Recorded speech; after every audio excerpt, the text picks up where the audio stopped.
Bueno, iniciemos entonces el encuentro para el día de hoy.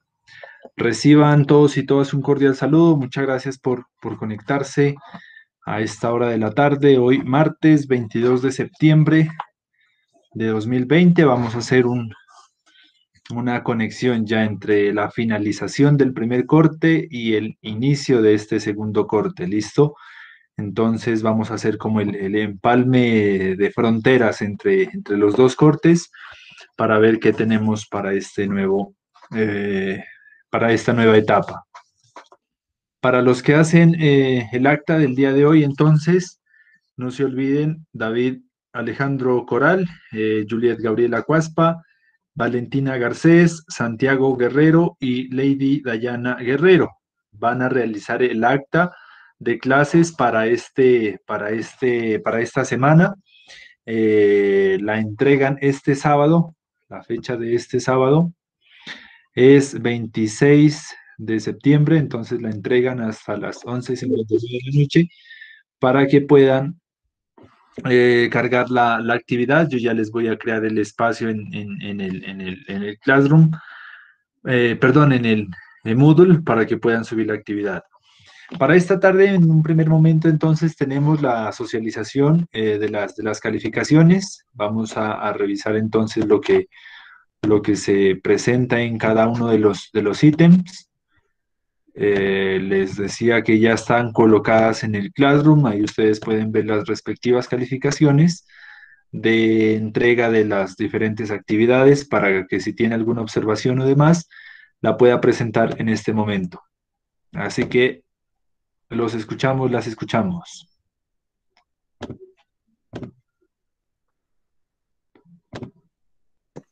Profe, Profe.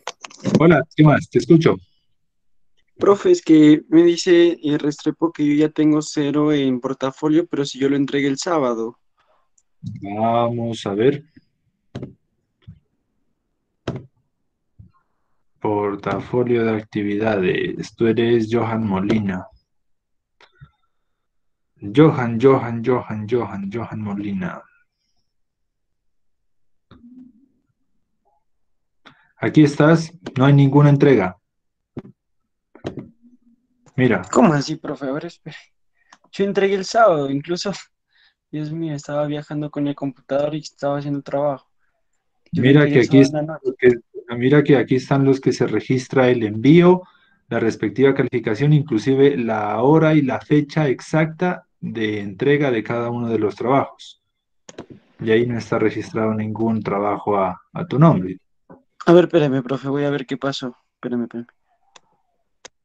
Listo, Profe, ¿alguna otra inquietud? Dígame. no es acerca de la nota, sino usted con las actas hace algún tipo de retroalimentación como para que intentemos mejorar para la siguiente acta Sí, o sí, yo le, digamos, re- yo le envié ahí unas observaciones específicas a cada acta en, en, listo, en, en el Moodle. listo, Creo que profe, ahí muchas tendría gracias. que revisar. Ajá. ¿Algo más? ¿Alguien más?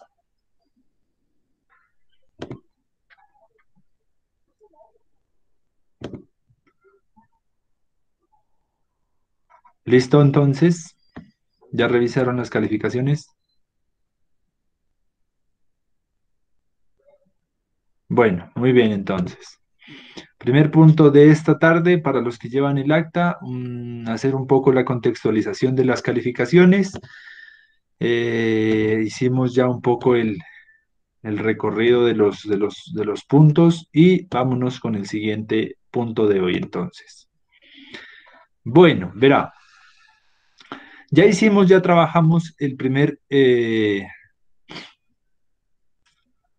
corte, aquí está, según el microcurrículo que les presenté al inicio de la asignatura. El primer corte íbamos a trabajar en torno a esta pregunta, ¿no? ¿Cuáles son los fundamentos conceptuales de la economía política de la comunicación? Mire que nosotros hicimos una introducción a la economía política, nosotros hicimos una lectura sobre las relaciones economía y comunicación, nosotros estuvimos revisando la escuela clásica, Adam Smith, David Ricardo, estuvimos mirando algunos conceptos de la economía política, Luego revisamos la crítica marxista de la economía, en donde establecía ya pues un análisis mucho más crítico de la dinámica económica capitalista en los diferentes sectores como tal. Miramos esas posturas de Marx, inclusive aterrizadas al ámbito de la comunicación, en donde mirábamos que hay una crítica muy específica en entender que la clase obrera, que la fuerza laboral afronta unas situaciones de precariedad laboral que no están pensadas desde un bienestar social, desde un bienestar económico, sino desde una dinámica de explotación laboral, de precariedad de las condiciones laborales, y eso Marx lo critica a las diferentes esferas del ámbito capitalista. Para Marx el problema no está en la comunicación, no está en la ingeniería, no está en la economía.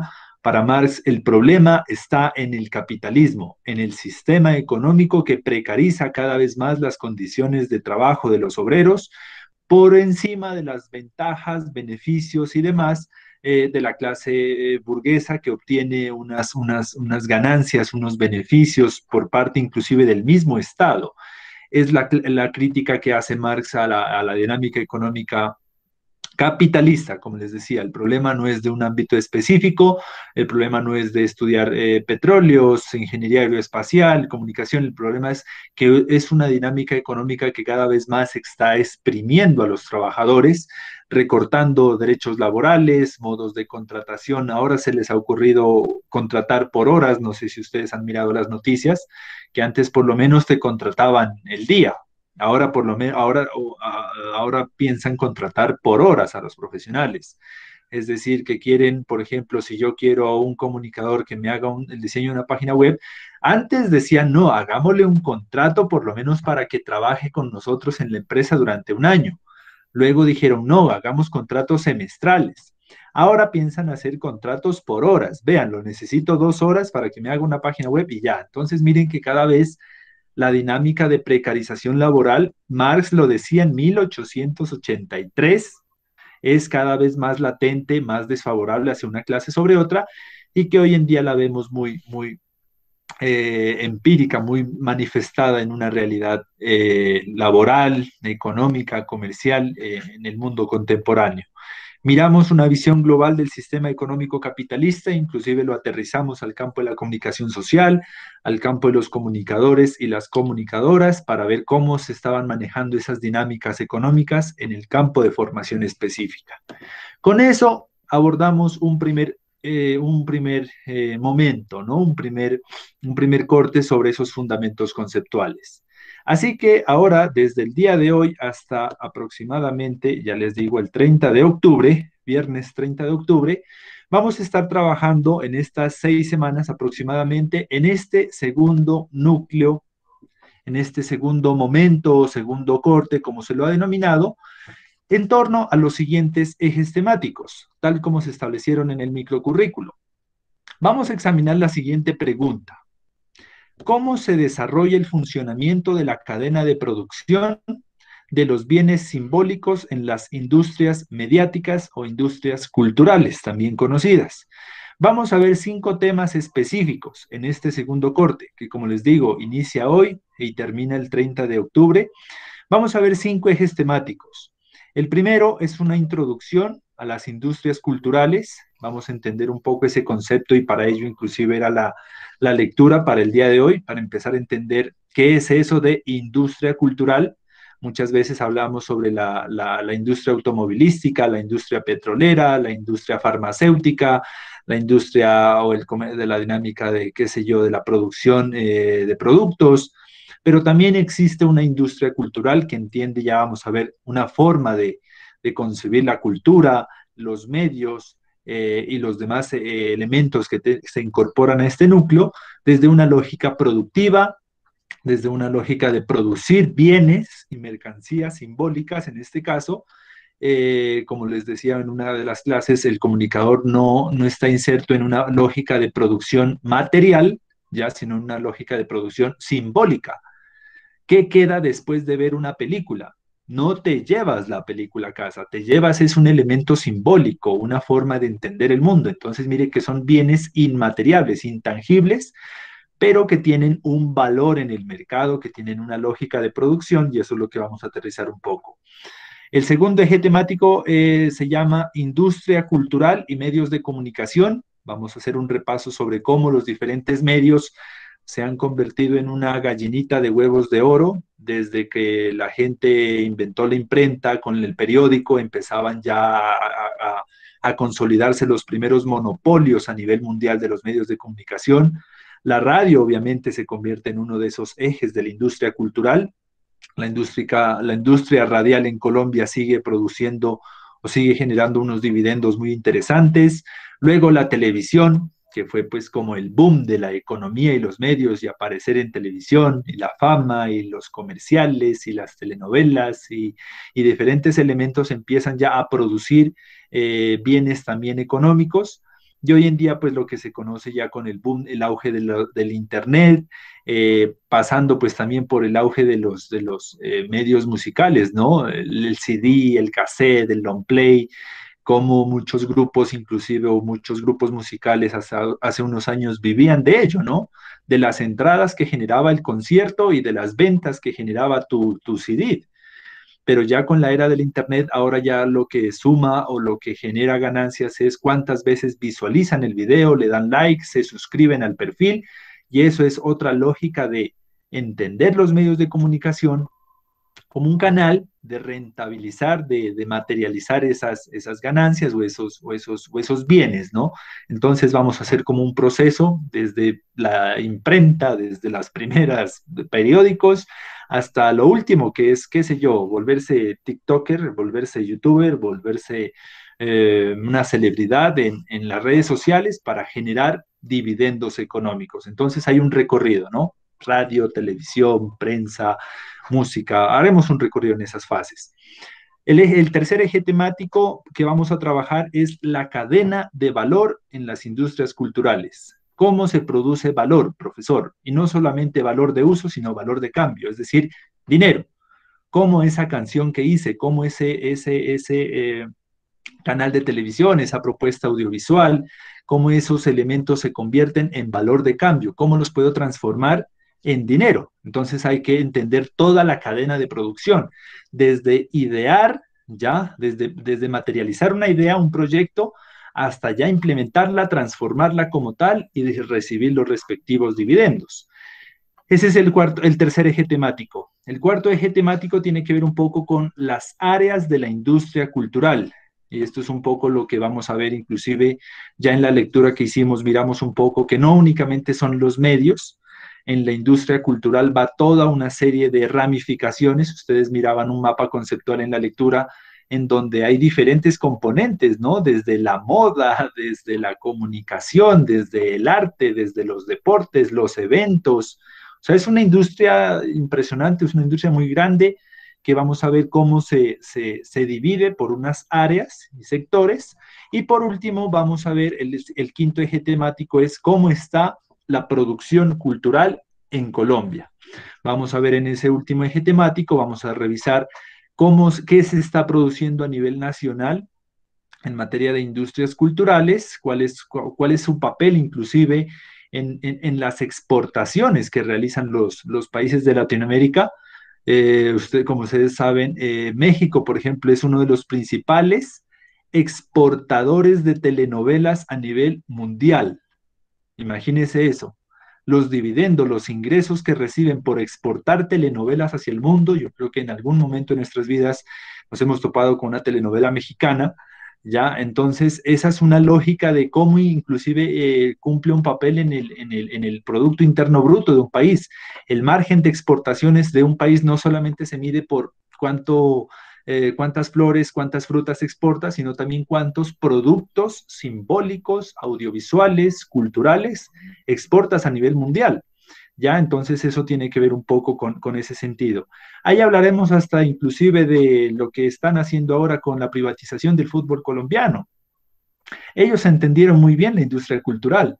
Ellos supieron muy bien canalizar y materializar todo ese proceso, ¿no? Sí, muy chévere, es un deporte, el fútbol colombiano, muchos fans, pero lo quisieron materializar y monetizar de una forma directa. ¿Quiere ver fútbol? Sí, pague. Ya no va a haber ese fútbol gratis que pasaban por señal abierta, qué sé yo, RCN o en los diferentes medios. Ahora ya hay un canal específico con un precio específico para ver fútbol profesional. Y de esa forma quieren empezar a proyectar diferentes aspectos de la vida cultural en el país, no solo el fútbol, sino que con el tiempo ya para escuchar una canción ya lo está implementando YouTube, ¿no? O te aguantas las 5 publicidades que te meten o pagas tu cuenta premium. Si quieres escuchar música en el Spotify, o creo que se pueden pasar hasta 6 canciones, de resto te las pone, no puedes seleccionar la canción, sino que Spotify te dice, te tienes que escuchar esta. Si no quieres, entonces paga. Entonces mira cómo la industria cultural ya está transformando esa onda de que música gratis para todos, deporte gratis para todos, fútbol gratis para todos, sino que quiere ver, quiere consumir productos culturales, o te aguantas la lista de publicidad, la cantidad de publicidad, o pagas una cuenta premium. Entonces es una forma ya muy, muy directa de decir que la industria cultural, muy chévere, muy buena onda, el fútbol, el barrismo, la música, los videos, muy chévere y lo demás, pero están monetizando, están estableciendo una relación de necesitamos dinero, o sea, la canción, el fútbol, los deportes, el espectáculo, la cultura, no vive únicamente de los aplausos, sino también de unos ingresos económicos que entran o por publicidad o por suscripción directa. Vamos a ver entonces un poco eso, a ver cómo nos va. Eso es lo que nos espera entonces en este segundo corte, y ya pues más adelante ya les explico el tercer corte, que es un poco el papel del Estado en todas estas dinámicas económicas. ¿Listo? Otra particularidad que vamos a tener en este segundo corte es algo bien, bien interesante que tiene que ver con la inserción y la inmersión del idioma inglés. Esa es una buena noticia. Desde el departamento de idiomas de la universidad se está implementando algo que se llama el co-teaching. El co-teaching es una estrategia que implementa la universidad, no sé si ustedes la conocen, que busca que en los diferentes semestres, en los diferentes programas, hayan por lo menos unos ejercicios, por lo menos en uno de los 3 cortes en los que se divide el semestre, haya un ejercicio de involucrar los conocimientos disciplinares de la asignatura y los conocimientos en una segunda lengua. Es decir, ver los ejes temáticos de economía política y la comunicación, ver al profe Diego, pero que también esté con nosotros una profe de inglés, ya, para que nos ayude a entender, para que nos ayude a dinamizar. Ustedes saben que el inglés no es algo que se aprende, es algo que se practica, es algo así. Yo relaciono muy directamente el inglés con el gimnasio. A usted le podrán explicar muy lindo los ejercicios, usted podrá pagar el gimnasio más caro del mundo, el Body Tech, si quiere. Usted puede comprarse la ropa deportiva más espectacular, pero si no practica, los resultados en un gimnasio no aparecen. Y lo mismo pasa con el inglés. Usted podrá meterse a donde quiera, al Cambridge, a Brighton, a irse a los Estados Unidos, comprar el texto más genial de inglés.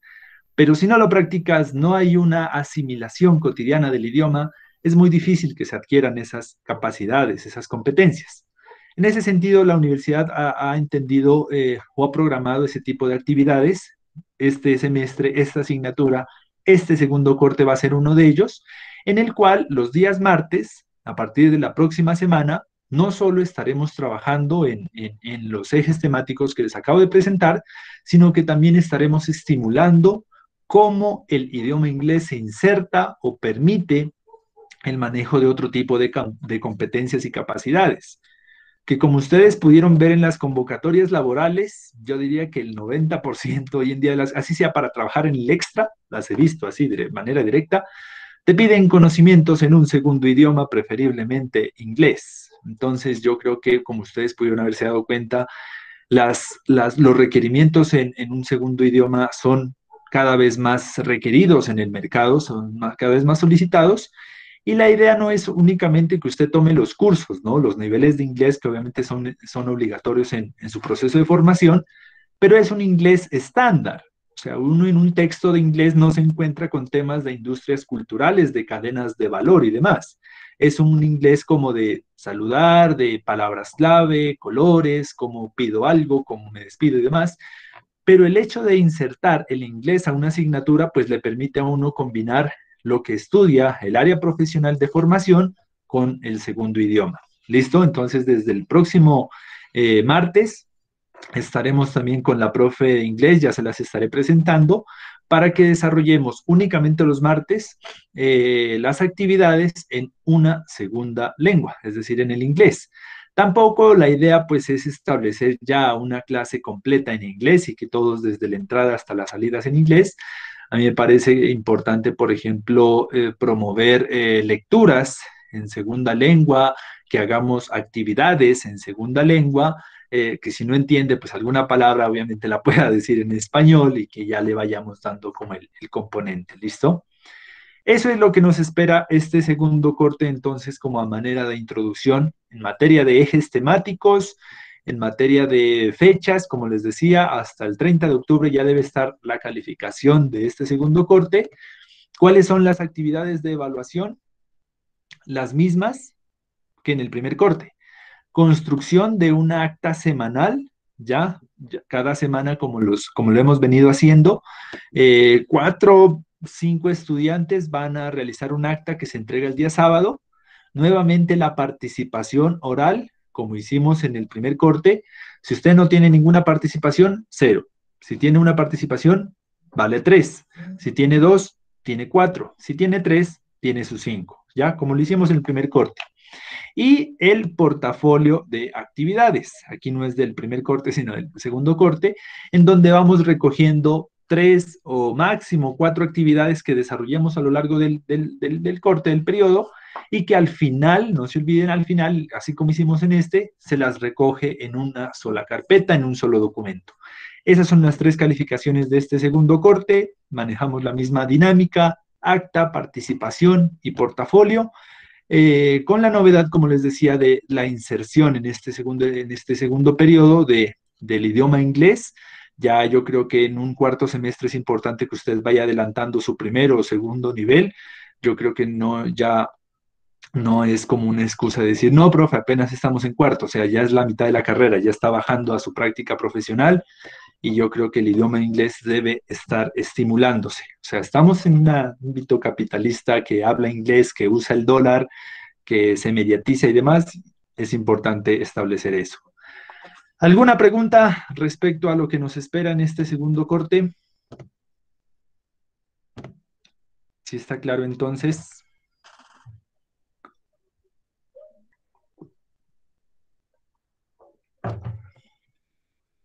Sí, se aprueba. Listo, muy bien entonces. Por aquí dice Diana María López. Sí, profe. De acuerdo. ¿Alguna duda?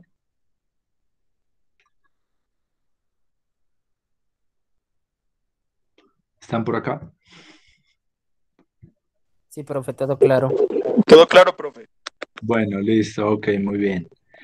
Listo, entonces, una vez presentado entonces lo que nos espera este segundo corte, iniciemos, siendo las 5:30 de la tarde, iniciemos con este segundo corte. Bueno, listo, una vez dada entonces el segundo punto, no se olviden para los que hacen el acta, segundo punto, hicimos una revisión de las características de este segundo corte y el tercer punto ya es empezar a trabajar la lectura que había para hoy en torno a introducción a las industrias culturales, creativas y de contenidos. Profe, una duda. Dígame. ¿Ya nominó a las personas que van a hacer el acta? Sí, ya están asignadas. ¿Me la recuerda, por favor? Son David Alejandro Coral Rojas, Juliet Gabriela Cuaspa Contreras, Valentina Garcés Moreno, Santiago Guerrero Figueroa y Lady Dayana Guerrero Pérez. Listo, profe, gracias. Bueno, señor. Listo, empecemos haciendo una lluvia de ideas. ¿Cómo estuvo la lectura? ¿De qué trata? ¿Qué nos dice? ¿Qué es esto de la industria cultural, creativa y de contenidos? ¿De cuándo acá eh, la cultura se convirtió en en un elemento de mercantilización? Bueno, lluvia de ideas. ¿Cómo les pareció?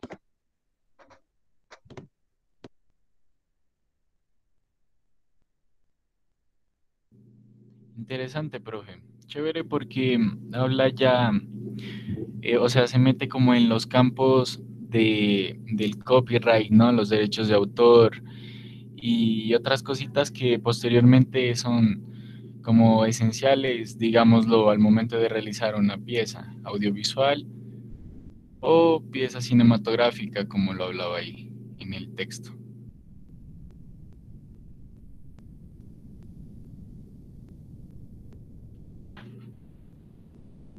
Listo, muy bien, gracias. ¿Alguien más por acá?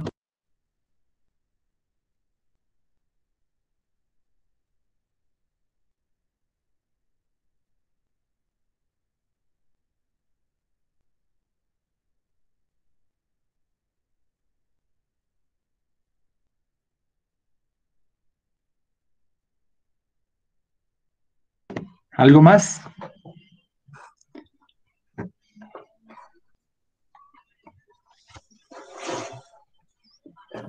Pues que tiene que ver también, profe, con la parte de la creación. Digamos, cuando hablábamos antes de un producto que se hacía, digámoslo, también por cosas que son para consumir, ¿no? Y que se producen en masa.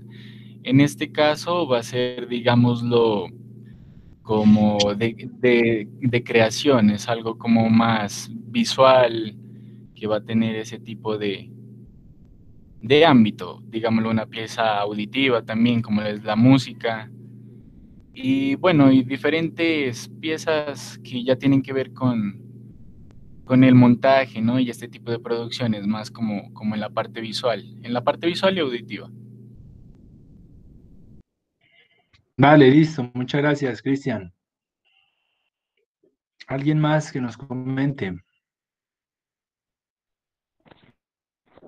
Profe, Sí, te pues yo escuchamos. pienso que, bueno, yo pienso que pues es una idea básica, ¿no? Y más que todo, pues es el proceso, ¿no? Que se le da a como a cierta idea para que, o sea, vaya desarrollando y que el mejor resultado, ¿no? Pienso. Yo, sería eso. Vale, muy bien, gracias. Vamos con la primera pregunta para ir registrando puntos. ¿Cómo es esto? ¿Cuál es el proceso histórico? ¿De cuándo acá aparece esto de las industrias culturales? ¿Cómo es un poco ese proceso histórico, no? ¿Cómo inician? Creo que por ahí mencionaba la década de los 40. Bueno, coméntenos un poco el proceso histórico de la industria cultural para empezar a sumar puntos y que lleguemos a los tres brevemente.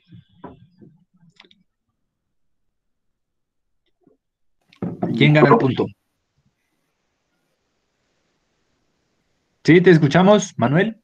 Pues pues se dice de que desde 1949 Teodoro Adorno utilizó el término de industrias culturales, pues para referirse principalmente a las técnicas de producción industrial en la creación y en la difusión masiva de obras culturales, ¿no? Y pues este término fue planteado por los filósofos alemanes Teodoro Adorno y Max Horkheimer, refiriéndose a la producción de masas y el uso económico de los bienes en una sociedad capitalista. Y pues también hay otro dato de que durante los años 90, pues del siglo pasado, surgió el concepto de economía creativa, pues esta se entiende, la cual entiende a la creatividad como el motor de la innovación, y pues este concepto nació en Australia, ¿no? Pero fue desarrollado en Reino Unido, y que también el siglo XX es considerado como el siglo de la primera comunicación, el cual está basado en el congelamiento del tiempo y su reproducción tecnológica. Muy bien, Manuel, muy bien, muy bien. Haces un muy, muy buen recorrido de estos aspectos, así como lo dice Manuel Alejandro. Es un término, el concepto de industrias culturales, es un término que empieza a aparecer hacia la década del 49, cuando Teodoro Adorno empieza a referirse a este término como una técnica, pues, para entender qué es lo que pasa con la reproducción y la creación y difusión de obras culturales. Las obras culturales siempre han sido vistas como algo, no sé, de esparcimiento, tal vez, ¿no? El hecho de entender a qué te dedicas. No, yo tomo fotografías, yo pinto obras de arte, yo hago parte de una banda musical. Siempre ha sido visto como algo de, ah, no, eso no genera mucho dinero, eso no es algo industrializado. Pero desde la década del 49, Teodoro Adorno empieza a hacer unas investigaciones y empieza a decir, oiga, esos manes que venden periódicos, si les estará yendo bien. Cuando empieza a establecer unas cifras, pues encuentra unas cifras impresionantes en ventas de periódicos, en publicidad y demás. Entonces, como que de la década de las 50 en adelante, la gente empieza a poner una atención, ¿no? A la creación, a la venta, a la difusión de obras culturales, que como vamos a ver más adelante, pues abarcan un amplio campo de la cultura. Por acá nos dice Santiago que tiene un dato. A ver, dato curioso. Ok, profe, ¿me escucha ahí? Sí, te escuchamos. Bueno, pues yo consulté pues como la tipología de la industria cultural. Una segunda definición de la industria creativa a nivel institucional es aportada por el Ministerio de Cultura del Reino Unido en el año 2007, que acoge el aporte de David Crosby, en el que afirma que los rasgos más distintivos de las industrias, creativas son: esos ingresos principalmente se derivan de la comercialización de su valor expresivo y que gran parte de su volumen de negocios comerciales es atribuible aún más a las otras economías del conocimiento, a actos de genuino orden creativo, entre comillas. Bueno, listo, muy bien, gracias Santiago. Te registro aquí tu primer punto de este segundo corte, entendiendo, como decía el compañero, y tu participación. Hay unos elementos importantes. El primero de ellos, la creatividad, obviamente. Profe, yo quiero hablar. ¿Sí? ¿Te Profe, escucho? ¿puedo Sí, sí, te participar? escucho, claro que sí. Profe, entonces para comenzar, sobre la historia, quisiera dar mi punto de vista con lo que decía de la radio, de la televisión, que no era expresión de cultura, sino que era una industria, unos productos industriales. Es lo que acaba de decir hace ratico, profe, que el fútbol, la música se está comercializando ahora como productos y nosotros anteriormente los medios capitalistas no se habían dado cuenta de eso y no lo habían comercializado de esa manera. Solamente lo estaban mirando como producto cultural, porque ahí vamos a las anteriores clases como con Marx, que si no es tangible, no lo vemos, entonces no tiene un precio, no tiene un valor. Entonces acá, ahora ya después de tantos siglos, de tanto tiempo, se dan cuenta que el video, la fotografía, también es un producto masivo que genera cambio, que genera cambio social, que genera controversia, que genera opiniones. Eso es lo que más podría enaltecer de la cultura en esta industria de televisión, de cine, de radio. Listo, perfecto, así es, muy, muy Eso es, bien. profe. Ajá, David Alexandre Insuasti. Antes de la década de los 50, es decir, antes de 1950, ejemplo, dedicarse al fútbol no era un negocio rentable. Los futbolistas de antes de la década de los 50 eran futbolistas y tenían que trabajar en otras cosas, porque jugar al fútbol era netamente por mero deporte, por mera recreación, más que por un interés económico. Los cantantes, por ejemplo, muchos de ellos, ¿a qué te dedicas? No, yo soy músico. Pues hasta antes de la década de los 50 era como, ay, algo más que hagas como para obtener ingresos. Ahora sí, imagínese que a algunas personas le diga, ¿y usted cómo consiguió su dinero? No, yo soy comediante. pues era como ver a alguien que perdía su tiempo, ¿no? Porque miraban como, no, eso de contar chistes y la comedia, eso que va a ser rentable, eso no genera dinero. Jugar fútbol, eso que va a generar dinero. Eh, Pintar obras de arte, montar un grupo musical, como ya vamos a ver las diferentes categorías, no era visto como algo que produzca valor, como lo dice el compañero, porque la concepción industrial era desde un estamento, desde un enfoque material. Si no mirabas, si no tocabas el producto, las personas consideraban que no tenía un valor. Ahora, cuando empiezan a aparecer los comediantes y empiezan a ver que los ratings y la publicidad y eso empieza a atraer a las masas, que es un concepto importante, ¿no? La sociedad masa y el consumidor masivo de estos elementos, pues ya empieza a tener un valor rimbombante. Hoy en día, vaya a ver cómo está el negocio del fútbol. Cualquiera creería que hacia la década de los 50 decían, jugar fútbol, ¿eso qué va a ser? Forma de vida, póngase a estudiar. Pero hoy en día el fútbol, el cine, la televisión, la producción audiovisual, la fotografía, el arte y demás, empezaron ya a tener, por aquí lo dice, desde la década de los 90, ya como un motor de una explosión grandísima. Los videojuegos, inclusive. Hoy en día hay personas que se dedican, que son profesionales en jugar videojuegos. Usted vaya y les dice hace décadas atrás, ¿usted a qué se dedica? No, yo soy gamer. Eso que va a ser un trabajo, usted lo que es un vago, vaya y estudie.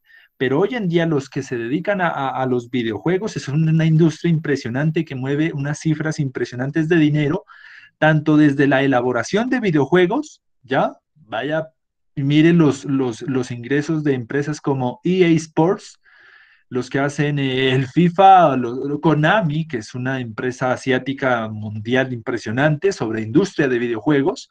Esto en los 50 la gente se hubiera reído. ¿Cómo así que me voy a volver millonario dizque jugando videojuegos? ¿Eso qué es? Eso no genera. Pero en la década de los 90 es cuando esto ya se convierte en la explosión a nivel mundial y ya empieza a entenderse como un concepto ya empieza a entenderse como un campo industrial, ¿ya? ¿A qué te dedicas? No, yo soy gamer y los ingresos en estos videojuegos pues son impresionantes. Vaya a ver ustedes campeonatos de videojuegos o cuántos son los ingresos que reciben las empresas que desarrollan este tipo de videojuegos en compras de accesorios o demás. La nueva estrategia actualmente es dar el videojuego gratis y empezar a ofrecer contenido pagado. Esa es una estrategia que ha hecho, por ejemplo, hacer que Call of Duty Warzone se convierta en uno de los negocios más rentables a nivel mundial y sus cifras en la Bolsa de Valores de Nueva York, cuando se lanzó el juego, la gente decía, pero ¿cuál es la lógica de dar un juego gratis? O sea, por lo menos antes lo vendían el juego, ahora lo dan gratis.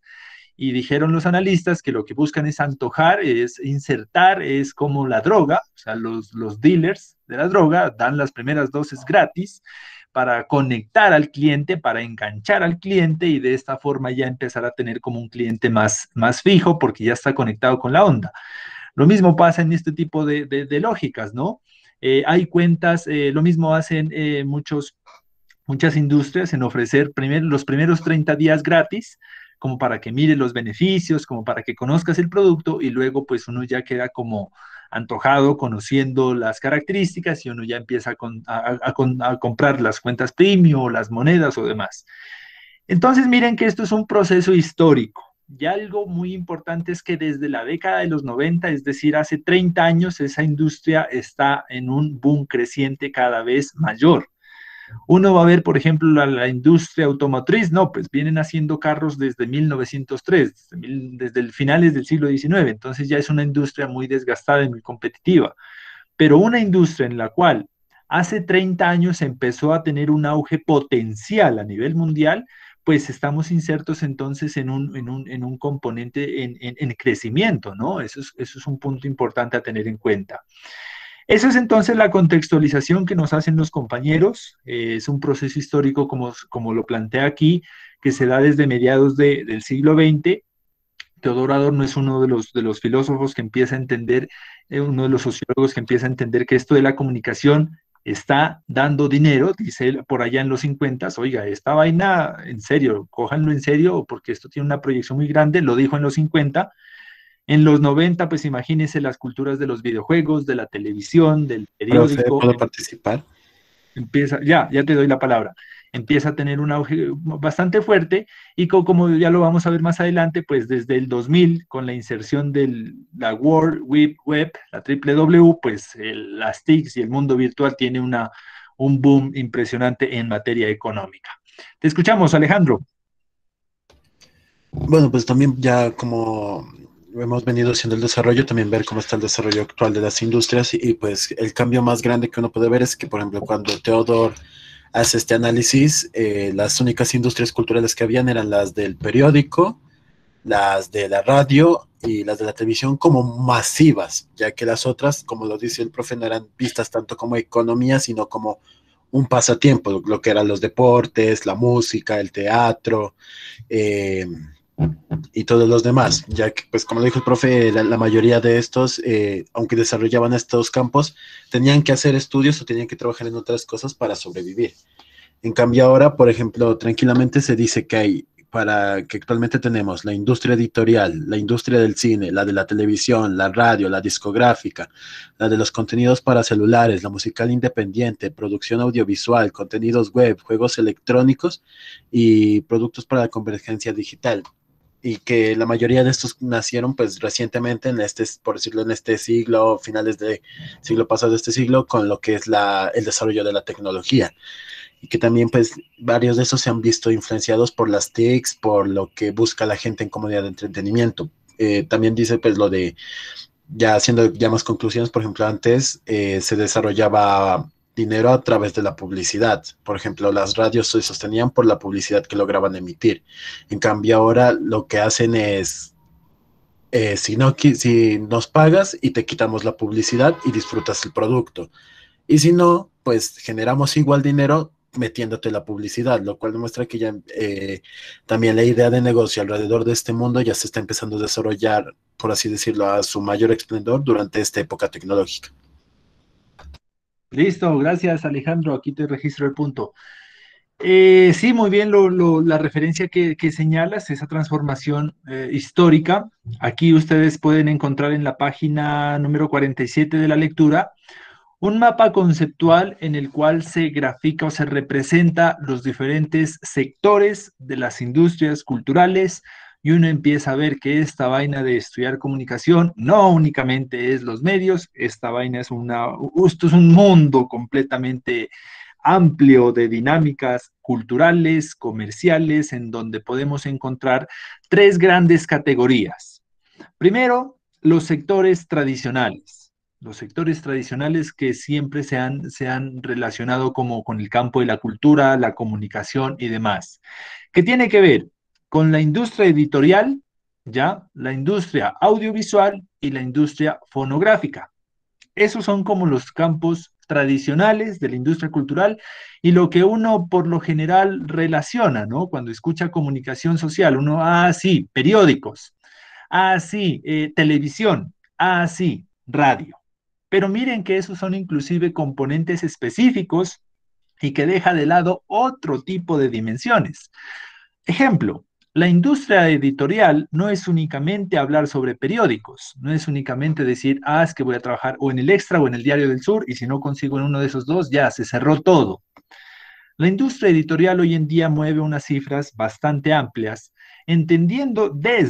partiendo de la producción de textos hoy en día, no sé si ustedes han escuchado, está muy de moda, los libros juveniles, ¿no? Hay unos bestsellers fuertísimos, una serie de novelas, una serie de textos que han generado mucha aceptación dentro de la juventud. Hay chicos, niños, adolescentes que empiezan a conectarse con una serie de documentos que se empiezan a entender desde esa lógica. La industria gráfica, el hecho de todo el componente pues, gráfico, el componente fotográfico, el componente de elementos que tengan que ver con la elaboración de este tipo de lógicas. Como les decía, la industria editorial, que es la comercialización, producción de libros como tal, la dinámica de los periódicos. ¿Sí? ¿Puedo participar acerca de eso? Sí, sí, claro. Están bienvenidas todas las participaciones. Te registro acá. Profe, es que ahorita como se estaba comentando, ¿no? Que de la edición y todo eso, entonces me surge un aporte bien importante porque dice que, digamos, a ese tema, digamos, de las escenas y la edición de video, en ese tiempo se la llamó a las industrias culturales como industrias, eh, perdón, como la primera comunicación, porque, o sea, decían que como que se basó en el congelamiento del tiempo, ¿no? Y pues su reproducción tecnológica, entonces decía que eso era pues por, a través del registro de escenas y pues de la edición que la llamaron pues así como comunicación, la primera comunicación. Ese era mi aporte. Ya, ajá, gracias. Sí, es con la imprenta, con la invención de la imprenta, pues los primeros documentos, las primeras formas, cómo se distribuye la comunicación, cómo se emiten los mensajes, pues a través de todo lo editorial y lo impreso, que tiene diferentes componentes, desde las bibliotecas, la creación de literatura, hoy en día pues crear textos, no únicamente venderlos, distribuirlos, sino también creación de textos, genera unos ingresos importantes, ¿no? Los escritores más reconocidos en el país pues generan este tipo de lógicas. No sé si ustedes recuerdan a Daniel Samper. Daniel Samper pues siempre fue un periodista de opinión política y demás, que una vez sacó un libro sobre un análisis político que hacía el gobierno de Juan Manuel Santos y lo presentó en la Feria del Libro en Bogotá, pero se dio cuenta que había mucha gente, muy poca gente que asistía pues al lanzamiento del libro y le dijo pues a uno de los de logística del auditorio, oiga, ¿y por qué tan poquita gente? Y le dijeron, no, es que a esta misma hora pues está un señor que se llama Garmendia, algo así, que es un youtuber reconocidísimo lanzando su libro. Entonces toda la gente está por allá y por eso nadie viene a verle su libro. Entonces, ¿cómo así de que para vender un libro entonces toca volverse youtuber? Entonces él empezó, no sé si ustedes recuerdan que en sus primeros videos él hacía videos sarcásticos de la realidad política nacional y siempre al final era como, compra mi libro. ¿Se acuerda? Compra mi puto libro, era, ¿se acuerda de ese eslogan? Entonces él dijo, no, como que para vender libros hoy en día hay que volverse youtuber. Entonces, volvámonos youtuber. Y se volvió youtuber y el man, o sea, antes te vendía, qué sé yo, unos 500 o 1000 libros, y ya con el auge que tuve con las redes sociales, con el YouTube, pues los libros ya empezaron a popularizarse en ese sentido, entender la lógica de venta de la producción editorial de los libros, no únicamente como espacios escritos, sino combinándolos con lo multimedia, ¿no? Que es lo que hizo él, combinar la venta de libros, la producción de libros de análisis político del país con la elaboración de videos en la plataforma de YouTube. Eso es como un primer campo que nos presentan los autores. El segundo campo es el campo audiovisual, y aquí sí que hay dinero. Está toda la cuestión de la industria cinematográfica. Ya hoy en día, pues ustedes han podido ver desde plataformas pagadas como Netflix, ahí hay producciones colombianas ya que se han cargado a esta plataforma, obviamente de suscripción pagada, y que esos ingresos se los distribuye a partir del número de reproducciones que tenga una producción. ¿Ya? Entonces, entre mayor sea el número de reproducciones que tenga, le toca más, por decir, más porcentaje de los ingresos que tiene Netflix como tal. Entonces es la forma en cómo se dividen esos ingresos. Está toda la industria televisiva, ya que hoy en día pues en los diferentes canales se puede ver como una lógica hoy en día pues entramos en la lógica de reproducir viejas producciones, ¿no? Ya vi por ahí la publicidad de Pedro el Escamoso, eso fue como en el 2004, pero que lo están volviendo a poner como está funcionando, el rating funciona, Pasión de Gavilanes es la producción número 1 en rating en el país. Hoy en día una publicidad en el horario de Pasión de Gavilanes está costando entre 40 o 50 millones de pesos los 10 segundos. Entonces, mire que es una producción que ya estaba hecha, o sea, ya está todo listo. La cuestión es volver a pasar y empezar a facturar. O sea, es una industria muy amplia en ese sentido. La industria fotográfica cada vez está teniendo más auge. Hace unos años como que tomar una fotografía uno decía, no, pues esto no tiene valor, pero hoy en día con el copyright, con los derechos de autor, tomar fotografías se está convirtiendo en un elemento de importante monetarización principalmente porque hoy en día la Superintendencia de Industria y Comercio está pidiendo que las imágenes que utilicen los diferentes sectores, empresas y demás instituciones tengan los debidos derechos de autor, porque eso da pie a unas demandas multimillonarias. Ejemplo, ¿qué pasa, por ejemplo, si Alejandro está un día en su terraza, en su terraza, en su casa, y mira un atardecer lo más de chévere, saca su celular, le toma una foto y la sube a redes sociales? Y le pone, qué sé yo, atardecer en Pasto. ¿Qué pasa si un comunicador que está trabajando en el costo mira esa foto y dice, uy, perfecta está, vamos a imprimirla y la colocamos en una valla publicitaria? Ya y llega al costo y al costo está con los nariñenses y de fondo la foto que la tomó Alejandro. Pues bien, hoy en día la superintendencia de industria y comercio está muy severa con ese tipo de usos de imagen. Una empresa no puede utilizar imágenes sin los debidos derechos de autor. Es decir, a menos que el mismo al costo haya tomado esa foto, si no puede utilizar a otras fotografías sin la debida autorización. Y para que Alejandro nos autorice o autorice al costo utilizar su fotografía, pues él va a pedir unos derechos patrimoniales. Él no, a menos que sea pues muy generoso y diga, tome señores al costo, que sí lo hay. En la web usted puede encontrar fotografías de libre acceso, es decir, que quien las use y con el propósito que lo use no va a cobrar. Hay otras que sí son derechos reservados del autor y esto está generando unas ganancias importantes. Hay personas que reciben únicamente sus salarios o que se desempeñan únicamente a realizar fotografías y venderlas, por ejemplo, a las diferentes industrias o también a los diferentes medios de comunicación. La BBC, por ejemplo, creo que hoy en día está pagando alrededor de 2.500.000 a 3.500.000 por fotografía que tomes, ¿ya? Y que ellos obviamente la prueben. Por ejemplo, si ellos quieren sacar una noticia, qué sé yo, sobre las masacres en Nariño, si usted se logra conseguir una fotografía que los impacte, perfectamente puede estar entre 2 o 3 o 4 millones pagándole por esa fotografía y obviamente cediéndole los derechos de autor. Entonces, hoy en día la industria fotográfica es creciente. Hace unos años no, porque la gente tomaba fotos, uno las colocaba en redes sociales, se las robaban en cualquier empresa y no pasaba nada. Pero hoy en día los derechos de autor, como dijo Cristian, son cada vez más severos, más específicos en ello.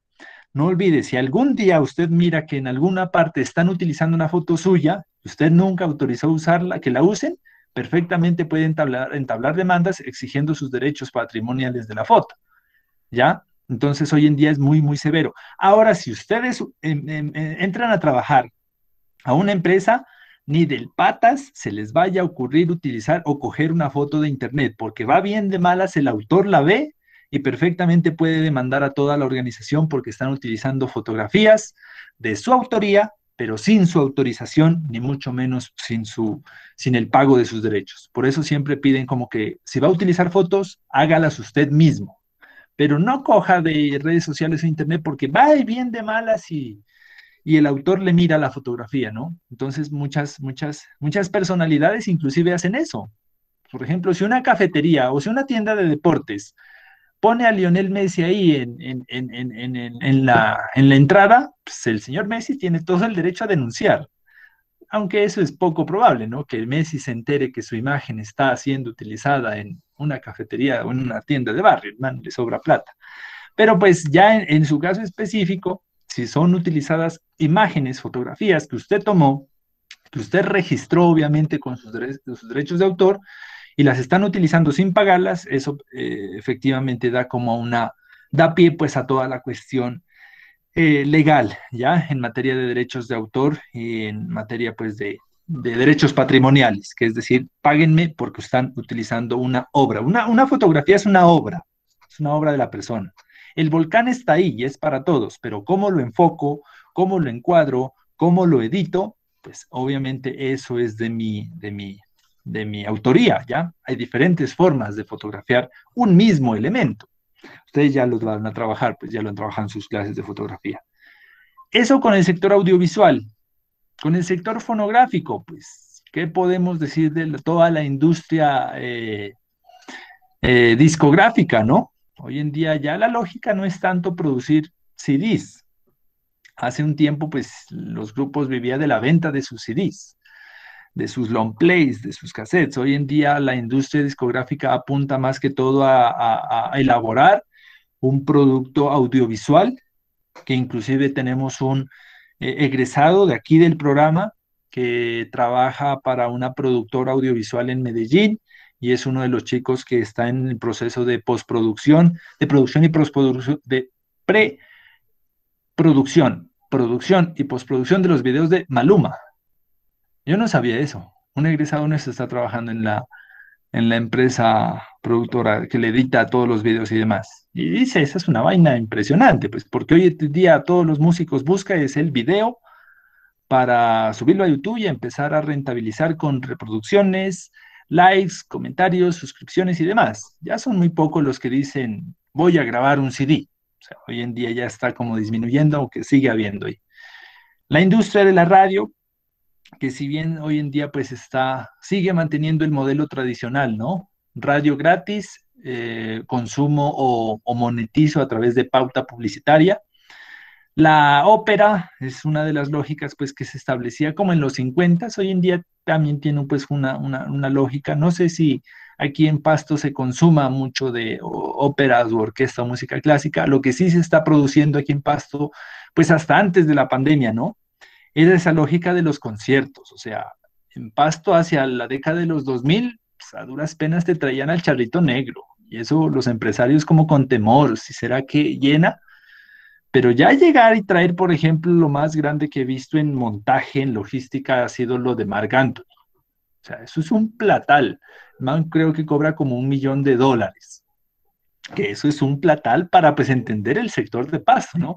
Hasta antes de Marc Anthony, la producción o el concierto más costoso que se había hecho es el de Vicente Fernández, que estaba en alrededor de los $800.000, pero ya pues con lo de Marc Anthony, que fue monetariamente un negociazo, o sea, creo que sacaron el doble o dos o hasta el triple de ganancias. Una estudiante hizo la práctica en la empresa de logística, del montaje, toda esa cuestión, nos comentaba cómo funciona la onda y cómo se administró y cuál es el papel de los comunicadores en ese tipo de eventos, donde lo importante pues es la publicidad. O sea, todo mundo tiene que saber que Marc Anthony va a estar de concierto, no importa que vaya o no vaya, pero todo el mundo tenía que saberlo, y así fue, ¿no? ¿Sí recuerdan cómo fue todo o sea, eso fue un acontecimiento, parecíamos pueblo chiquito. O sea, fue un acontecimiento histórico. Le faltó que el alcalde y el cura lo salgan a recibir al aeropuerto, pues, porque nunca había visto, pues más allá de la personalidad, ¿no? Pues Marc Anthony es un man conocido a nivel mundial, pero más allá de eso es toda la infraestructura, la logística que se montó en todo ello, ¿no? En séptimo semestre o sexto semestre ustedes ven una materia optativa que se llama así, logística y montaje de eventos, porque pues no es únicamente que un man se pare en una tarima, le pasen un micrófono y cante. O sea, detrás de eso hay cantidades de cosas por hacer. Derechos de autor, permisos, ganancias, obviamente que no solamente recibes dinero por las boletas, sino también por el consumo, que esa es la lógica cómo funcionan los cines, entradas económicas, paquete de palomitas a 15.000, 20.000 pesos. O sea, la lógica de ellos no es ofrecer la película, sino ofrecer comidas. Ellos son una industria de las comidas, que te ponen una película es como para enganchar a la gente. Entonces, la lógica opera de esa forma. En los conciertos, en las actuaciones, en los eventos también funcionan de esa forma. Hasta en los circos, en el circo más pequeño, a mitad del espectáculo, hacen una pausa para que la gente vaya a consumir, ¿ya? Entonces, mire que el concierto es un proceso que, como les decía, aquí en Pasto tenía un auge fuertísimo, ya estaba sonando Maná, hasta lo último que escuché ya habían unos primeros contactos sobre cómo se estaban proyectando ya algunos conciertos de ese tipo, que como les digo, hace 20 años en Pasto, ni por el carajo venía un artista internacional. Y los primeros creo que se lanzaron fue con Vicente Fernández, y luego pues ya vieron que la gente sí consumía, porque esa es otra, el consumo cultural. ya creo que terminó viniendo. ¿Quién más ha venido? Así, internacionalmente, que ustedes se acuerden. Mago de Oz también vino. Romeo. Ah, Romeo Santos, claro, ese man se llenó, pero, o sea, es que en serio, eso es un negociazo, traerse un man de esos es un negocio redondo, o sea, ¿quién no? Y eso decían, el Estadio Libertad, o sea, porque no había un espacio más grande, porque si hubiera habido alguna una vaina más grande, la llenaban. Capaz que llenaban dos estadios Libertad, Romeo Santos, Marc Anthony. O sea, lo máximo que encontraron fue el Estadio Libertad. Pero de veras que si encontraban un espacio más grande lo hacían. En Bogotá el Campín les queda chiquito, por eso tienen que hacerlo en el Parque Simón Bolívar, que es una vaina, es una planicie grandísima, ya porque los espacios pues es importante, ¿no? Y aún así pues que la gente va a consumir este tipo de actos. ¿Qué más han traído? ¿Puedo decir algo? Bumburi. Sí, Mago claro Dios, que sí. profe. Algo de Dios. Te escuchamos. Bueno, es que según lo que mencionaba la lectura también que me pareció muy interesante, era como, digamos que estos nuevos artes o esta nueva cultura de creativas innovaciones, era como el enfoque que estos tenían, ¿no? Que era la persuasión y era como lo que le hacían sentir de pronto al consumidor, ¿no? No se trataba de algo material en sí, industrial, físico, no necesariamente era algo como de sentidos y así, ¿no? Entonces, pues, no me acuerdo dónde mencionaba, pero hablaba mucho de los aspectos musicales, como usted lo acaba de mencionar, pero también él hablaba de la producción o como el impacto que ejercía como tal vez la publicidad para acceder como a cualquier teatro o a esa apreciación musical, ya sea un concierto y todo, que inclusive un folleto, la gráfica, como la forma en que muestra, los colores que usa también, influye, da esa sensación de volver interesante, inclusive a las personas que de pronto no puedan conocer de quién se está hablando o digamos de qué se está relacionando, entonces tal vez la publicidad también o el marketing que se le hacen como a las etiquetas o boletos también es una influencia atrayente, entonces también quería como hablar de ese aspecto. Muy bien, Ginette, registro aquí tu participación. Sí, claro, perfecto. Esa es la lógica como uno entiende, ¿no? Cómo funciona la industria simbólica. Uno al ver un concierto, ¿qué se lleva después del concierto? O sea, usted no se lleva nada material, ni la silla, ni el CD, no. O sea, es algo netamente simbólico lo que usted se lleva. El hecho de disfrutar como un espacio, como de conocer, como de escuchar en vivo al cantante, pero es algo netamente simbólico. O sea, si ponías a un cantante en el siglo XIX, te decían, no, pero usted ¿por qué me va a cobrar si yo no estoy comprándole nada material? Y es que luego la lógica se transforma en este sentido. Eso es importante tenerlo en cuenta como que la forma en cómo opera toda esta industria es de forma no únicamente material. La fotográfica es material, sí, a uno le dan la fotografía y demás, pero hay otras que funcionan a partir de una lógica simbólica, ¿no? El consumo de radio. O sea, yo no estoy vendiendo radios, ya el comunicador no vende radios, el comunicador vende contenidos de radio, de televisión, de la industria editorial como tal. O sea, es la lógica de los contenidos, lo simbólico, la esencia, por decir, porque no es como es lo técnico y demás.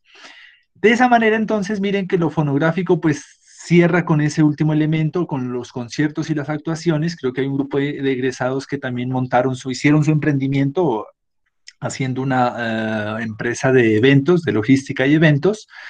Y aunque es rentable, dicen que lo malo, bueno, lo difícil es que requiere unas inversiones muy grandes, ¿no? O sea, conciertos de talla internacional son extremadamente costosos. Marc Anthony te pedía $1 millón un mes adelante de la presentación. ¿De dónde caramba sacas 3.000 millones de pesos? O sea, a menos de que tengas un padrino muy bien dotado de cuestiones económicas, sacar 3.000 millones de pesos de la nada, pues es complicado. Además que corriendo el riesgo de que, ¿será que la gente va? ¿Será que cubrimos los gastos? Porque también es instalaciones, sonido, seguridad, boletería, permisos.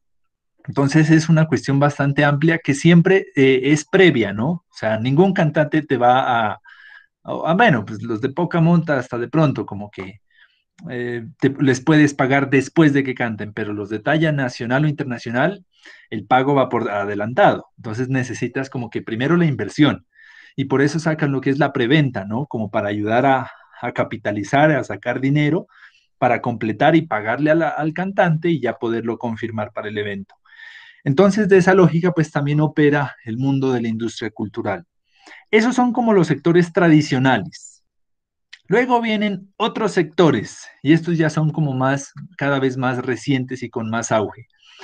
Uno que se denomina el de las artes visuales y escénicas, que también incluye obviamente los conciertos y las actuaciones, y aquí empiezan a incluirse otros elementos. El teatro, no sé cómo esté la industria cultural en el teatro en Pasto, no sé si sea rentable el teatro en Pasto, en otras ciudades más grandes sí, el teatro es de un consumo cultural importante.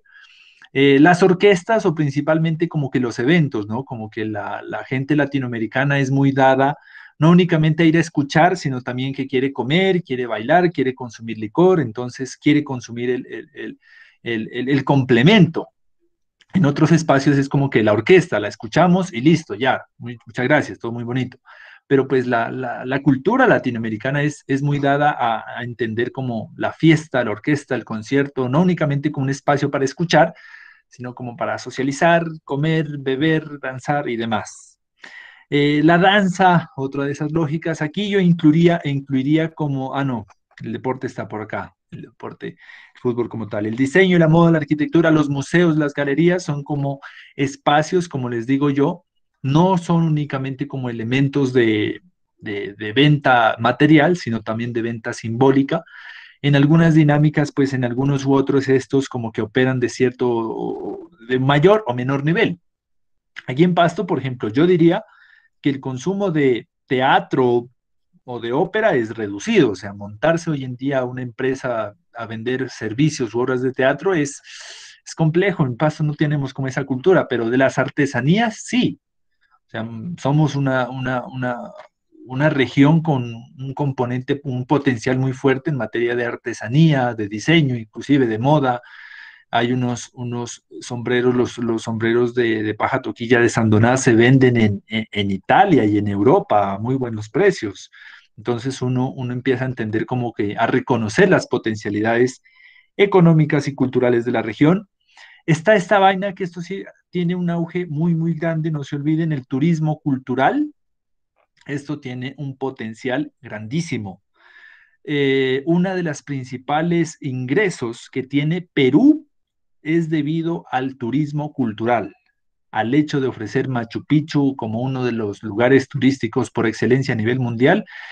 Esos manes se han tapado en plata con la aparición de Machu Picchu porque eso genera una serie de ingresos extranjeros, de ingresos económicos que no únicamente van pues con el proceso del turismo, sino también con el proceso gastronómico, con los servicios que ofrecen las empresas turísticas, con la generación de industria o demás, de productos. O sea, ¿quién no va a Machu Picchu y se compra por lo menos un llavero?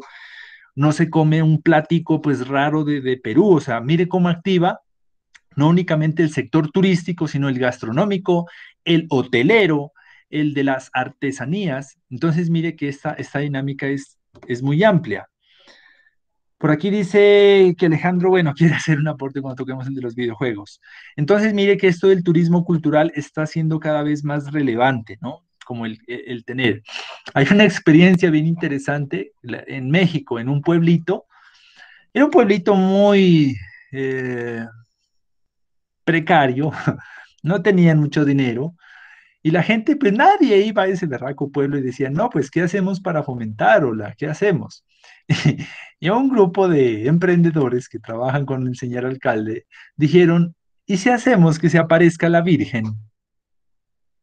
¿Cómo así? Dijeron, "Pues sí, montémonos una historia bien buena, bien jugosa y jugada, y digamos que apareció la Virgen y hagamos un par de milagros y verá cómo la gente empieza a venir. Y se montar, obviamente esto se supo años después que todo había sido un montaje, pero el hecho de una aparición religiosa no se imaginan cómo la gente empezó a llegar. llegaban turistas, llegaban feligreses y se activaron pues obviamente el sector hotelero, se activaron la gastronomía, se activó las artesanías, el turismo, que conozca dónde fue, que conozca el autor, que lleve la fotografía, que lleve... Entonces mire cómo estos manes se idearon a partir de una aparición que luego se vino a descubrir que había sido falsa, o sea, hicieron unos análisis y la imagen había sido pintada, pero eso empieza a generar recursos. Vaya nomás aquí desde el Antico de Genoa, no sé si ustedes han visto, o sea, hay muchas apariciones y la gente va, o sea, eso mueve turísticamente, además obviamente, de tocar fibras religiosas. Pues no le estoy diciendo que vaya y haga apariciones por toda parte, ¿no? Pero pues lo hicieron y les fue muy bien y vaya a ver como los monumentos religiosos y son muy transitados. Vaya a ver cuánta dinámica económica mueve Las Lajas, cuántas familias dependen del turismo cultural, porque si no hay la Basílica de Las Lajas, por allá no va ni un conejo, o sea, ¿quién va a ir allá a ese hueco? Dicen. Pero es el turismo cultural, el simbolismo religioso, la religión tiene un componente fuertísimo, pues en estos elementos, lo que dinamiza a los sectores de la economía, lo mismo que aquí en Pasto, pues el carnaval. O sea, si no hay carnaval, o como va a pasar en este próximo enero, pues los ingresos en torno al turismo cultural, que como les digo, genera muchos elementos, porque cuando viene un turista no únicamente viene a ver el acontecimiento, sino que también viene a consumir otro tipo de productos, desde la industria hotelera, desde los museos, la gastronomía, las artesanías, el turismo pues alternativo, o sea, viene el carnaval, pero pues ya que estamos acá, démonos una vueltica por la laguna, démonos una vueltica por las lajas. Entonces, como que esto del turismo cultural también impacta muchísimo. Y es una cuestión, como le digo, simbólica.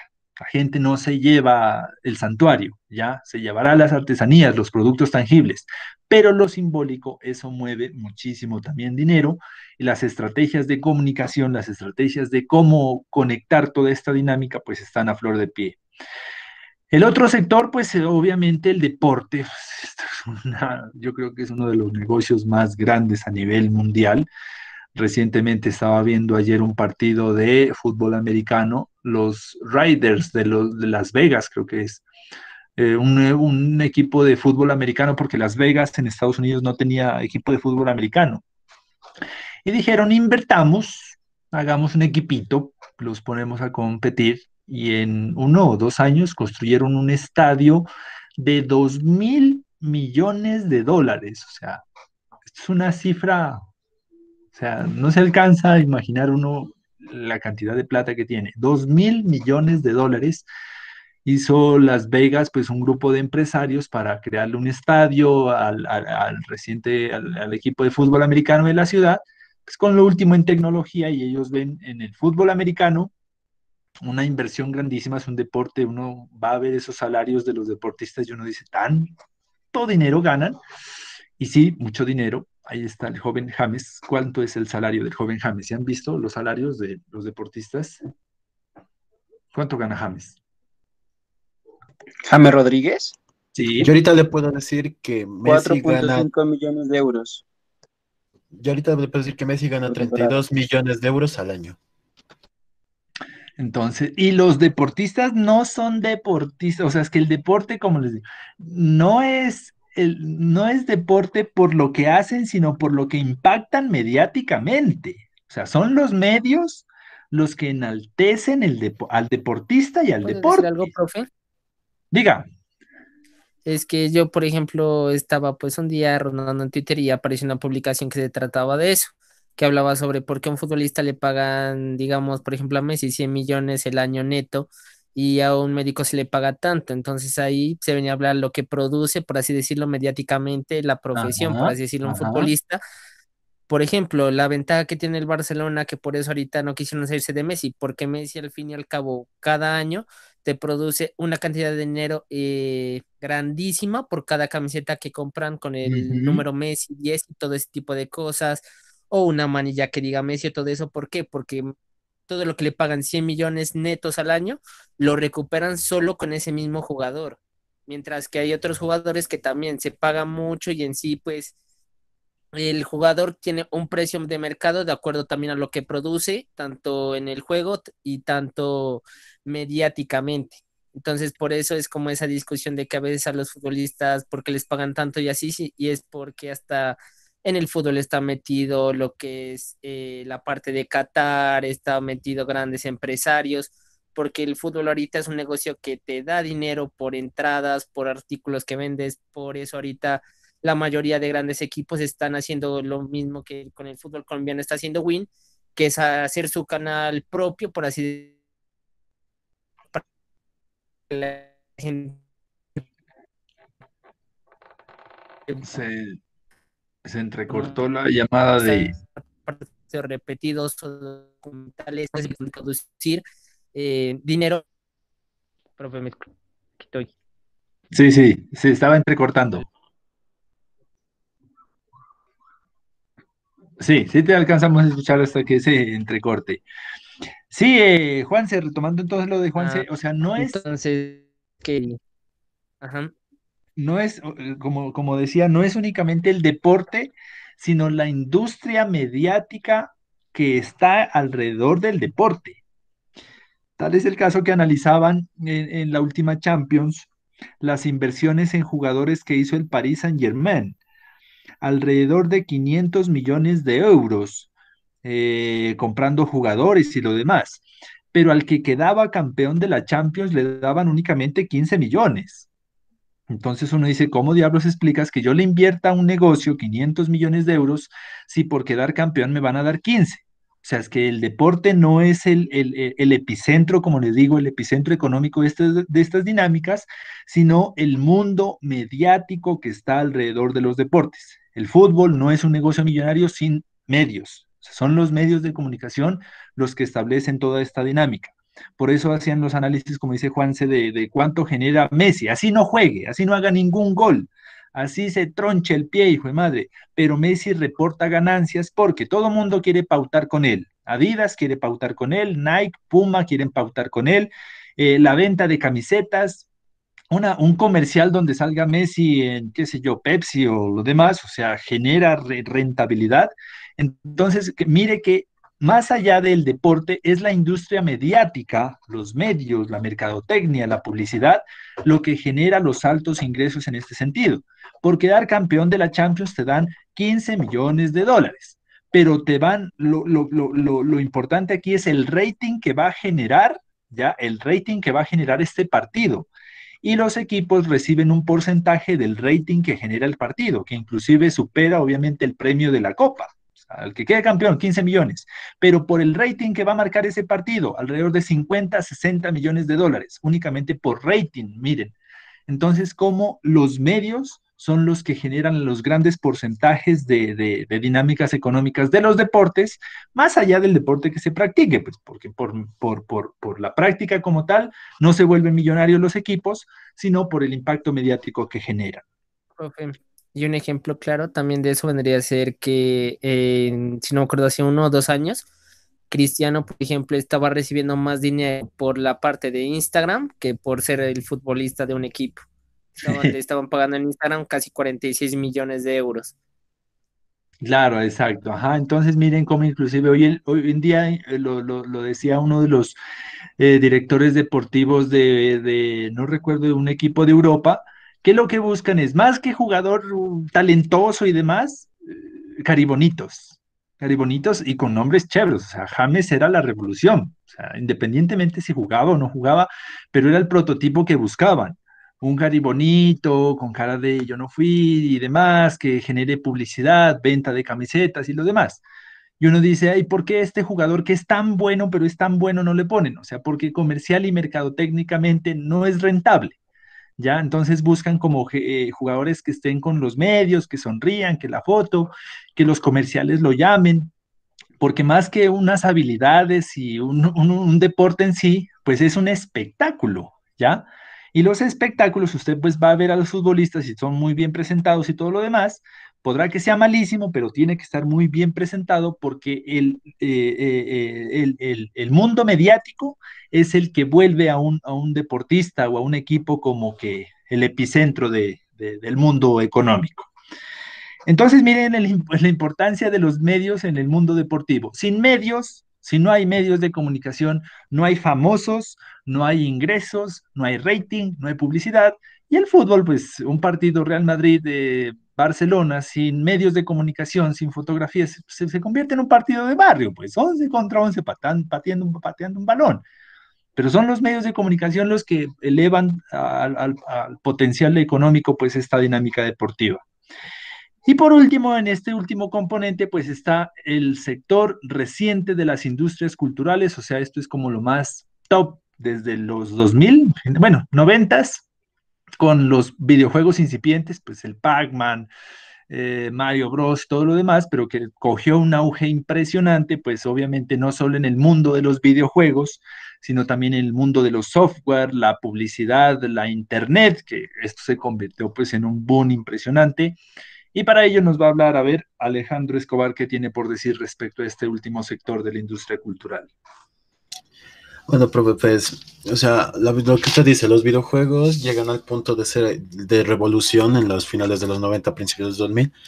Llega a un punto de revolución tal que ahorita la franquicia en general del mundo, o sea, la franquicia más millonaria del mundo es la franquicia de Pokémon, del videojuego de Pokémon, que actualmente ha generado ganancias de más de 100.000 millones de dólares desde el 93, que salió el primer juego en Japón. Pero el punto al que quiero llegar y que me parece divertido de esto es que de esos 100.000 millones de dólares que han generado, solo el 20% lo han generado por parte de los videojuegos.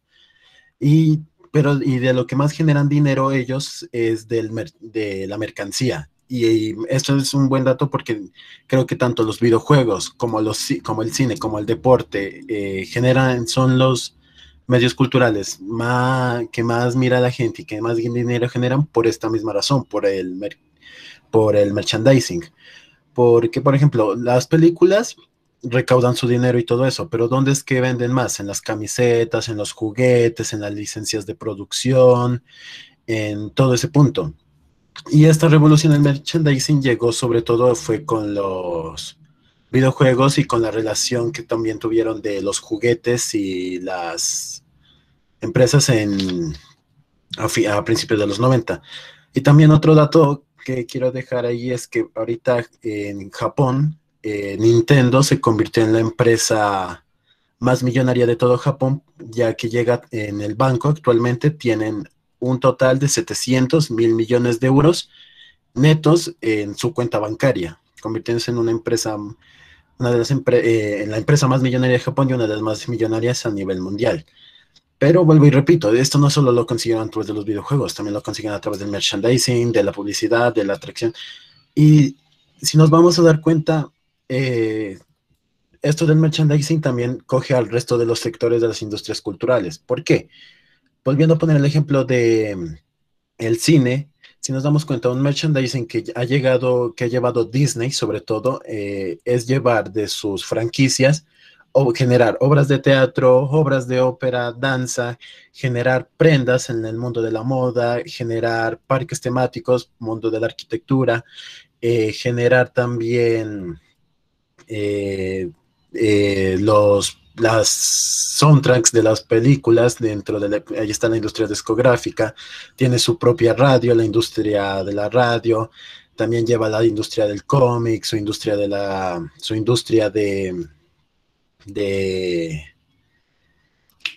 voy a decir, la televisión, también saca novelas, todo esto de sus franquicias. Lo mismo han realizado Nintendo, lo mismo ha realizado demás empresas que llevan al punto de que, aunque no lo parezca, las obras culturales sí o sí terminan entrelazándose, aunque eso, lo único que pareciera que tuvieran en común es eso, que son del mundo de la cultura, pero sí o sí todas terminan entrelazándose y es por eso que este mundo genera ya actualmente tanto dinero al punto de que eso, dedicarse al arte ya no es una simple idea loca como fue a principios de los 50, sino que ahorita Un hobby. ya no es un hobby, ahorita se podría decir, donde todo el mundo quiere ir, porque es un mundo que te deja demasiado dinero y donde los que llegan al punto dicen que es algo que les gusta hacer, o es algo divertido, o es algo que de niños jamás se hubieran imaginado dedicarse. Listo, muy bien, Alejandro, así es, esa es el contraste, ¿no? El jugar videojuegos, pues antes era un hobby. ¿Quién se iba a preguntar que se iba a convertir en una profesión? En una profesión a que a algunos jugadores, a algunos gamers les va muy, muy bien con este tipo de cosas. Ahí está inclusive el Kun Agüero, que creo que está ganando más con los videos que hace jugando a la Play que jugando en el Jugando Manchester Among City. Us. Ah, y ese es otro elemento, ¿no? Está causando un revuelo fuertísimo el Among Us. Hablaba con un ingeniero de sistemas y me decía que esos muñequitos son fáciles de hacer. Si uno va a ver, por ejemplo, los gráficos de una Play, de un Call of Duty, pues esos sí son gráficos bien elaborados. Pero ¿cómo es posible que unos muñequitos tan sencillos que se los puede hacer en un Java, pues no sé qué era esa vaina, me explicaba un ingeniero de sistemas, pueda causar hasta 50 millones de descargas, que eso es casi más de toda Colombia descargado este nivel y que está generando ingresos pues de todo tipo, ¿no? O sea, te genera ingresos por la publicidad. ¿Qué producto no quiere aparecer en una aplicación en donde por lo menos 50 millones de personas te van a ver, ¿ya? O por la venta de accesorios y prendas en ese estilo. Entonces, mire que no se necesita grandes gráficos, o sea, el que realizó el prototipo, el producto. Yo quiero, ese punto también lo quiero tocar yo. Dígalo. A ver, se dice que el éxito de Among Us no radica en en su revolucionario gameplay o en sus gráficos, sino que Ajá. toca un punto que fue con el que nacieron los videojuegos, y es el de entretener y reunir a la gente a través de la diversión. ¿Por qué juegos que se han gastado muchos millones de dólares, que tienen unos gráficos increíbles, una de las mejores Ajá. jugabilidades como The Last of Us 2, generó tan poco dinero y Among Us sí? Porque Among Us, al tener la idea de que 10 personas, un grupo de amigos, puedan reunirse a través de un mismo juego, pasar un rato y hasta inclusive horas jugando, eso hizo que el juego empezara a revolucionarse, y sobre todo en esta época de la cuarentena, donde las reuniones sociales son cada vez más escasas. Tener estos espacios ha generado el boom increíble que tiene el videojuego, pero que también otro de los factores que tuvo Among Us para ser uno de los videojuegos más descargados, y que si esto hubiera sido en los 80, 90, no lo hubiera tenido, fueron gracias a los streamers, ya que la revolución, la publicidad entre comillas gratuita que recibieron a través de YouTube, de Twitch, de los gameplays, de los directos, fue lo que llevó a que también lo hicieran descargar, porque la gente al ver que las personas que ellos admiran, las personas que ellos siguen, que ellos le miran los videos, están jugando un juego y encima se dan cuenta que el juego es gratis, o en su defecto el juego es barato para comprarlo en Steam, lleva a que la gente se quiera ir a unir a esa moda. Por eso es que Among Us, aunque nos salió en 2018, tuvo su boom ahorita a finales de los 2020. Listo, perfecto. Ya tenemos al especialista en videojuegos, Alejandro. De hecho, Profe, a ver, espere. De hecho, yo entré a esta carrera porque me quiero dedicar al periodismo de videojuegos. Oh, interesante. ¿Por qué no crear sus videojuegos? Among Us nos enseña que no se necesita ser un gran dibujante ni conocer de procesos de graficación amplísimos, sino tener buenas ideas. Eso es lo importante en las industrias culturales, la idea. O sea, a mí ni por el carajo se me hubiera ocurrido una trama como la del videojuego, independientemente que los muñequitos sean muy rústicos, pero la trama es lo que conecta, la idea. Y de ¿Alguien hecho más? ya hay una trama igual. Sí hay una trama igual. De hecho hay un videojuego que se llama Danganronpa, que se trata de lo mismo, de 10 estudiantes encerrados en un lugar, pero este es un juego que simplemente es para una persona y es una historia visual. Por eso es que Among Us ha triunfado más, porque es multijugador. Claro. Listo, entonces mire que este es el último sector de esa industria cultural que mueve, o sea, uno puede decir qué mueve más, si los conciertos, si el deporte, si los videojuegos, si el software, si la producción televisiva, cinematográfica, si el mundo de la información, periódicos, o sea, uno no sabe dónde está el epicentro. El hecho es que es un componente fuertísimo económicamente, financieramente a nivel mundial. Estamos en una industria cultural que mueve millones y como había un meme por ahí, o sea, entre tantos millones que se mueven, ¿cómo no voy a ser capaz de cogerme un par de moneditas? Pues entre tanta plata que mueve la industria mediática, la comunicación, el sector industrial, pues ¿cómo no va, carambas, a despertarse y a cogerse unos cuantos dólares en este mar de ideas, en este mar de derechos de autor, de creatividad, de tecnologías, medios de comunicación? Entonces, como que el panorama a nivel mundial, a nivel fuerte de la industria, es favorable. O sea, distinto que estuviéramos insertos en la industria petrolera. Si estuviéramos estudiando ingeniería de petróleos, créanme que estuviéramos preocupados, porque hoy en día la industria está apostándole a otro tipo de energías. O sea, el mundo ya no quiere usar petróleo. Por ejemplo, los petróleos están a la baja, la gente está inventando que la energía solar, que toda la onda. Si usted estuviera estudiando ingeniería de petróleos, como que, bueno, esto va a estar complejo. Pero usted está en el campo de la industria cultural y esta vaina se proyecta pues a futuro de una manera exponencial. O a menos que alguien aquí crea que no, a futuro, profe, las TICs van a decaer, los videojuegos van a decaer, profe, no, los conciertos van a decaer, no, el mundo del espectáculo, no, esto va a decaimiento. No, no creo que sea visible en los próximos, en lo que le quede el resto de vida a usted. Yo no creo que vea el decaimiento de la industria cultural. Que unas inversiones fuertísimas, unos dineros muy, muy, muy amplios. Yo creo que este es un poco el panorama en el cual están insertos ustedes en las dinámicas económicas. ¿Listo? Cosita más.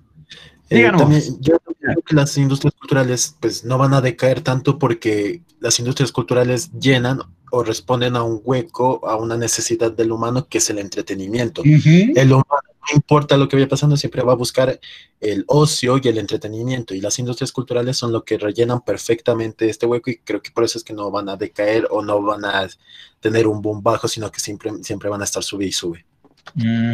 Perfecto, es una necesidad humana. El ocio, el entretenimiento, la comunicación, el esparcimiento, fundamental.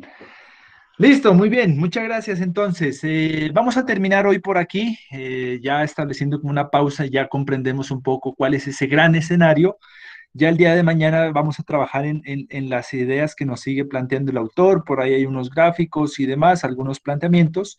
Para las personas que no hicieron la lectura, recuerde, esto hay que leerlo, es importante ir tomando lectura de los procesos, y nos vemos entonces el día de mañana a las 4 de la tarde para continuar dándole a las industrias culturales, a ver quién de nosotros será el próximo influencer, el próximo youtuber, quién va a sacar videos ya. Por aquí dicen que juguemos, ¿no? Among Us.